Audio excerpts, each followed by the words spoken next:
علی بھائی اگلا سوال یہ ہے کہ آپ اہل سنت کے نزدیک کیا ہم شیعہ لوگ کافر ہیں؟ ہم خود شیعہ ہیں تو ہم کیوں آپ کو کافر کہیں گے؟ ہم پہ خود الزام لگتا ہے. میں آپ کو صرف ایک شغل کی چھوٹی سی بات بتاتا ہوں. پچھلے دنوں میری بات ہوئی مولانا طارق جمیل حفظہ اللہ تعالیٰ سے. تو انہوں نے کچھ باتیں تو مجھے شیئر کرنے سے منع کی ہوئی ہیں، لیکن جو مجھے پتا ہے کہ وہ شیئر کرنے سے ناراض نہیں ہوں گے، میں وہ بات کر دیتا ہوں. تو مجھے انہوں نے منع کر دیا یہ بات تم نے نہیں کرنی کہیں بھی. میں نے کہا سر آپ سمجھیں کہ آپ نے کنویں میں ڈال دیا، کیونکہ ہم تو خود افیکٹنگ ہیں نا ان چیزوں کے. لیکن ایک بات جو وہ ڈنگے کی چوٹ پہ کہہ سکتے ہیں نا، تو وہ مجھے کہنے لگے مجھے بتاؤ کہ رافضی اور شیعہ میں کیا فرق ہے. ٹھیک ہے، تو میں نے کہا جی سر رافضی وہ ہوتا ہے. پھر میں نے ان کو بتایا کہ بیسیکلی امام زین العابدین کے دو بیٹے تھے ٹاپ آف دا لسٹ، امام محمد باقر بن علی بن حسین بن علی، اور دوسرے تھے امام زید بن علی بن حسین بن علی، جن کا وہ فرقہ زیدیہ بھی ابھی ان کی طرف اپنے آپ کو منسوب کرتا ہے. تو امام زید کے سامنے کچھ لوگوں نے سیدنا ابوبکر و عمر کے اوپر طعن کیا، اور یہ روایتیں اہل سنت اہل تشیع دونوں کے ہاں پائی جاتی ہیں. تو انہوں نے کہہ دیا کہ انہوں نے روفتمونا، انہوں نے اپنے امام کو چھوڑ دیا. یعنی ہماری یہ تعلیمات نہیں ہے کہ آپ ابوبکر و عمر کے اوپر لعنت کرو نعوذ باللہ. یعنی یہ تو آل امیہ کا طریقہ ہے نا، صحابہ پہ سب و شتم کروانا. تو تم نے تو اپنے امام کی تعلیمات کو چھوڑ دیا، اس سے لفظ رافضی نکلا. یہ پھر اہل سنت کے ہاں مستعمل ہو گیا. امام مسلم نے بھی ایون جو ہے وہ رافضی کا لفظ صحیح مسلم کے مقدمے میں استعمال کیا ہوا ہے. ٹھیک ہے نا، کہ ہاں رافضیوں کے حوالے سے ڈسکشن کی ہوئی ہے کہ وہ جابر جوفی تھا جو غالی رافضی تھا، تو اس سے رافضی لفظ نکلا. یہ وجہ ہے کہ شیعہ اپنے آپ کو رافضی نہیں کہتے ہیں، کیونکہ وہ اس کو ایز اے نوٹوریس ورڈ مانتے ہیں. یعنی اب بریلوی کہتے ہیں، بریلویوں کو اہل حدیث بدعتی کہتے ہیں، تو کیا بریلوی کہتے ہیں فخریہ کہ ہاں ہم بدعتی ہیں؟ وہ کہتے ہیں نہیں بدعت نہیں ہے، ہم تو ماشاءاللہ اجتہاد کر رہے ہیں، بدعت حسنہ ہے. ورنہ اگر بدعت لفظ کو اچھا ہو تو وہ کہ فخریہ ہاں میں بدعتی ہوں. وہ نہیں کہتے اپنے آپ کو بدعتی. اہل حدیث جو ہے ان کے معاملات میں دیوبندی کہتے ہیں. اس طرح شیعہ تو اپنے آپ کو رافضی نہیں کہتے. ٹھیک ہے نا، وہ تو اس لفظ کو غلط سمجھتے ہیں. تو بلکہ شیخ زبیر علی صاحب نے ایک پورا مضمون لکھا ہے اپنے جو فتاوی علمیہ کے اندر کہ رافضی نام سے جتنی بھی روایتیں ہیں سب گھڑی ہوئی ہیں. یہ ابن تیمیہ بھی کافی روایتیں لکھتا رہا ہے کہ گروہ ہوگا وہ رافضی کہلائے گا، وہ یہ ہوگا، وہ سب کی سب فیبریکیٹڈ ہے. کوئی ایسی روایت موجود نہیں ہے، جعلی روایتیں. اور اس میں امام زید نے جب کہا نا انہوں نے یہ رافضی ہیں، تو میں نے طارق جمیل صاحب سے عرض کیا کہ وہ رافضی ہوتا ہے جو حضرت ابوبکر عمر کی خلافت کا انکار کرے، ان پہ طعن کرے. تو مجھے کہنے لگے اچھا تو شیعہ کون ہوتا ہے؟ میں نے کہا تسی تے اسی. تو کیا مار کے ہنسے اس کے اوپر. تو ظاہر ہے کہ شیعہ، میں نے کہا شیعہ نے علی وہ ہیں جو حضرت ابوبکر عمر عثمان کی خلافت کو مانتے ہیں اور حضرت علی کے سپورٹر ہیں. مجھے بتائیں حضرت علی جس وقت خلیفہ راشد تھے اور ان کے خلاف جب لوگ کھڑے ہو رہے تھے تو حضرت علی کے ساتھی شیعہ علی کہلائے ہیں نا. المصنف ابن ابی شیبہ میں موجود ہے نا کہ حضرت علی نے قنوت نازلہ پڑھی، اللہم علیک بمعاویۃ و اشیاعہ، اے اللہ معاویہ اور اس کے شیعہ کو تباہ و برباد کر. تو ادھر کون تھے پھر؟ علی اور اس کے شیعہ. شیعہ کہتے ہیں گروہ کے لوگ. ٹھیک ہو کہ نا. تو اگر اس طرح وہ تو یہ تو اتنا یعنی اس اعتبار سے میں آپ کو بتاؤں کہ اگر آپ بریلوی علماء سے پوچھیں نا کہ یہ جو مسلم شریف میں آتا ہے کہ اہل حدیث کی روایتیں، اور امام ترمذی جگہ جگہ لکھتے ہیں کہ اہل حدیث کا یہ حکم ہے، تو وہ کہیں گے وہ والے اہل حدیث تو ہم ہیں، یہ تو وہابی ہیں. وہ فخریہ اپنے آپ کو اہل حدیث کہیں گے، ویسے بریلوی لکھیں گے اپنے ساتھ.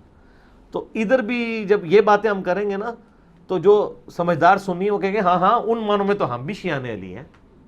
ٹھیک ہے، لیکن یہ والے شیعہ اور ہیں، یہ رافضی ہیں. ٹھیک ہے، اہل سنت میں بھی یعنی شیعہ کی ٹرم جو ہے وہ اور اعتبار سے استعمال ہوئی کہ جو ذرا میری طرح کی باتیں کرنے والے ذرا آؤٹ سپوکن لوگ تھے ان کو شیعہ کہہ دیا گیا، امام حاکم کو، عبدالرزاق کو. لیکن سنیے سے نہیں نکالا گیا، کہا گیا شیعت کی طرف مائل تھے. اور شیعت وہ یہ سمجھتے تھے کہ جو لوگ حضرت علی کے حق میں زیادہ بولتے ہیں. ٹھیک ہے، تو اس لیے وہ اس طرح کہتے تھے. دوسروں کو تو وہ رافضی کہا کرتے تھے، ورنہ تو صحیح بخاری کے 100 کے قریب راوی شیعہ ہیں. ٹھیک ہے، لیکن وہ اس طرح کے رافضی نہیں. ٹھیک ہے نا. یہ بات ہے. علی بھائی ابھی آپ نے یہی بات چلتے آئے ہیں, آپ نے یہ الفاظ بیان کیے ہیں کہ سین کے الفاظ جو پیچھے عبداللہ ابن عمر سے متعلق ہے, نیز آپ نے فرمایا کہ انہوں نے نا حضرت معاویہ نے اس معاملے میں حضرت عمر کی گستاخی کی ہے. تو ابھی آپ نے یہ رافضی سے متعلق فرمایا کہ جو صحابہ کرام کے متعلق جو کریں, تو کتنے پڑھتے پھر کیا یہ ادھر سے ٹرانسفر نہیں ہوتا فتویٰ ایسے؟ دیکھیں وہ انہوں نے آئینی طور پہ تو نام لیے بغیر بات کی ہے نا, ٹھیک ہے نا, تو وہ انہوں نے نام تو نہیں نہ لیا, اور اسی وجہ سے پھر اختلاف بھی ہے.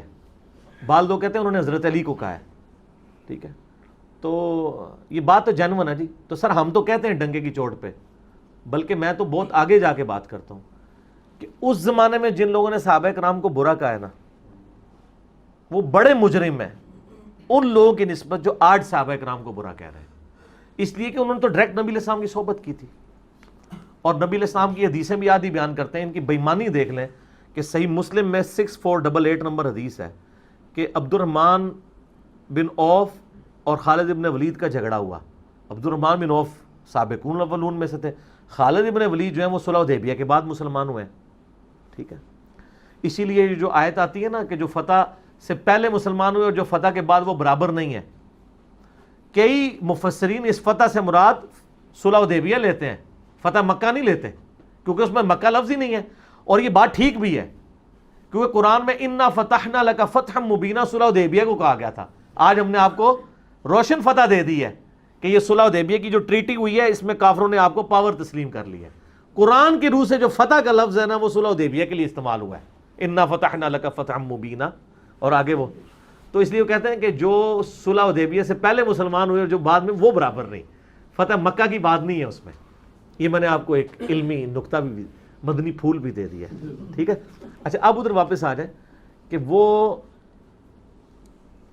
اب صحیح مسلم میں جو حدیث تھی 6488, جب شکایت نبی علیہ السلام تک پہنچی, آپ نے حضرت خالد کو بلا کے ڈانٹتے ہوئے فرمایا, خالد تم میرے صحابہ کو برا مت کہو, تم اگر اب احد پہاڑ کے برابر سونا بھی خیرات کر دو تو میرے صحابی نے جو ایک مد 600 گرام گندم, بلکہ اس کے آدھ کو بھی تم نہیں پہنچ پاؤ گے.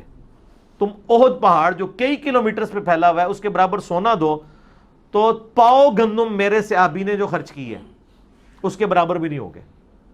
ہم ایک معصومانہ سوال کرتے ہیں کہ حضرت خالد ابن ولید کیا صحابی نہیں تھے؟ تو انہی کو کہا جا رہا ہے تم میرے صحابہ کو برا نہ کرو, ٹھیک ہے. اگر میں اپنے قریبی ایک بندے ہوں گے, تم میرے بندوں کو یہ کہتے ہو تو مراد یہ کہ میں تمہیں ابھی باہر نکال رہا ہوں. باہر ان معنوں میں ضرور نکال رہا ہوں کہ تم اس وقت اسلام قبول تم نے کیا ہے جب اسلام کا گولڈن پیریڈ ہے, صلح حدیبیہ کے بعد, یوں گراف اوپر. اور یہاں پر ان لوگوں نے اسلام اس وقت قبول کیا جب اسلام کا مطلب مار کھانا تھا. اور یہ حدیث بھی آدھا بیان کرتے ہیں میرے صحابہ کو برا مت کرو, میرے صحابہ کو برا مت کہو.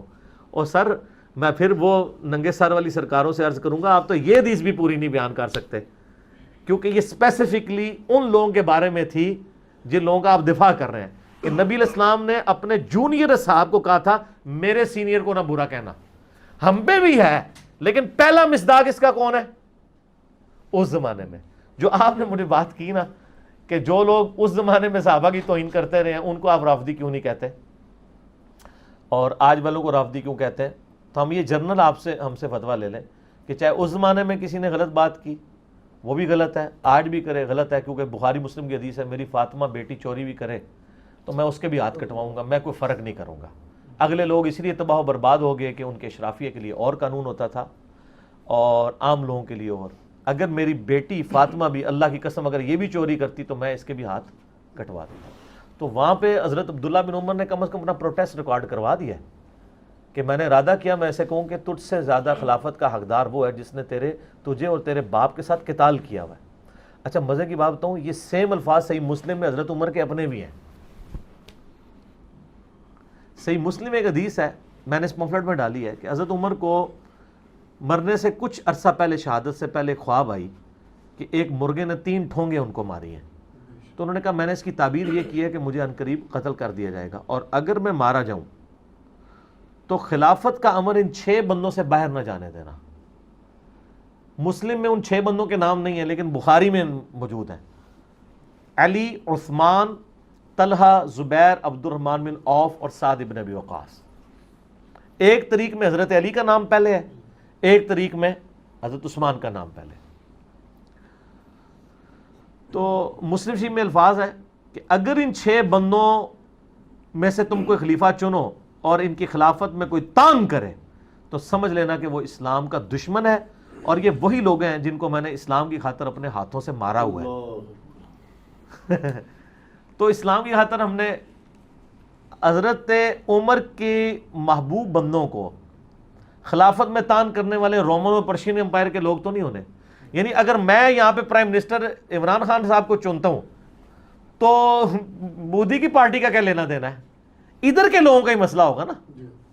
اسی طریقے سے حضرت عمر کن لوگوں کو کہہ رہے تھے؟ کیا یہ لوگ کہہ رہے وہ رومن اور پرشین امپائر کے لوگوں کو کہہ رہے تھے کہ وہ تان کریں گے خلافت میں. انہوں نے تاڑی خلافت میں کیا لینا دینا ہے؟ کوئی بی بی سی یا انٹرنیٹ تے کوئی سلائیڈ چل جانی سی کہ جناب وہ تھے الیکشن ہونا لے. وہ ان کی کہہ رہے تھے کیونکہ کہہ رہے ہیں ان کو میں نے اپنے ہاتھوں سے اسلام کی خاطر مارا ہوا ہے. تو حضرت عمر نے تو نہ قادسیہ لڑی ہے نہ یرموک. حضرت عمر نے اپنے ہاتھوں سے کون سی جنگیں لڑی ہوئی ہیں؟ رومن اور پرشین امپائر کے خلاف تو کوئی جنگ نہیں لڑی. بدر و احد اور خندق لڑی ہوئی ہے. اسی لیے عبداللہ بن عمر کو یہ جملہ یاد تھا تو انہوں نے اپنے باپ کا ہی جملہ ریپیٹ کیا کہ میں اس کو کہوں. قاسم بھائی کتنا پوائنٹ کی بات ہے. اپنے باپ کا جملہ ہی انہوں نے ریپیٹ کیا کہ تم لوگ تو وہ جن کو ہم نے اسلام کی خاطر مارا ہوا ہے. کیونکہ حضرت عمر کے الفاظ کیا ہیں کہ اگر میری موت جلدی ہو گئی تو میرا یہ حکم ہے کہ خلافت کا فیصلہ ان 6 افراد میں ہی طے ہوگا جن سے رسول اللہ اپنی وفات تک راضی رہے. پھر فرمایا اور مجھے خوب معلوم ہے کہ بعض لوگ اس امر خلافت میں تان کریں گے اور یہی وہ لوگ ہیں جن کو میں نے اسلام کی خاطر ان کے قبول اسلام سے پہلے اپنے ہاتھوں سے مارا بھی ہے. ٹھیک ہے. اور پھر وہ اس کے بعد کہتے ہیں پس اگر وہ لوگ واقعی ایسا کریں یعنی خلافت میں تان کریں تو جان لینا کہ وہ اللہ کے دشمن، کافر اور گمراہ ہے. اس کی معصومانہ سی کوئی تشریح کر دے اس حدیث کی. ٹھیک ہے. یہ صحیح مسلم میں 1258 ہے. ٹھیک ہو گیا نا جی. تو سر خلفائے راشدین کا شیعہ تو یہاں بیٹھا ہوا ہے. آپ کون سے خلفائے راشدین کو لے کے؟ میرا خیال ہے ان کے خلفائے راشدین جو ہیں پتہ کون ہے؟ امیر شام ہے، مغیرہ ابن شعبہ ہیں، عمر بن عاص ہیں اور بسر بن ابی ارطاء ہیں. ان 4 کو یہ خلیفہ راشد شاید سمجھتے ہیں. نہ سر، خلیفہ راشد ابو بکر، عمر، عثمان و علی ہیں. ان کے نام بھی ذرا ان سے پوچھ لیں. ویسے جب آکچار یار کہیں نا ان سے پوچھ لو یہ آکچار یار کون کہہ رہے ہیں. صحیح بات ہے، پوچھا کرو انہوں کو. آکچار یار تے ہیں نا جنہوں دی حدیثاں نے بخاری مسلم میں، یہ کن آکچار یار کو لے کے چل رہے ہیں؟ ہو سکتا ہے ان کے آکچار یار کچھ اور ہو، ہمارے تو یہ ہیں جی. ٹھیک ہو گیا.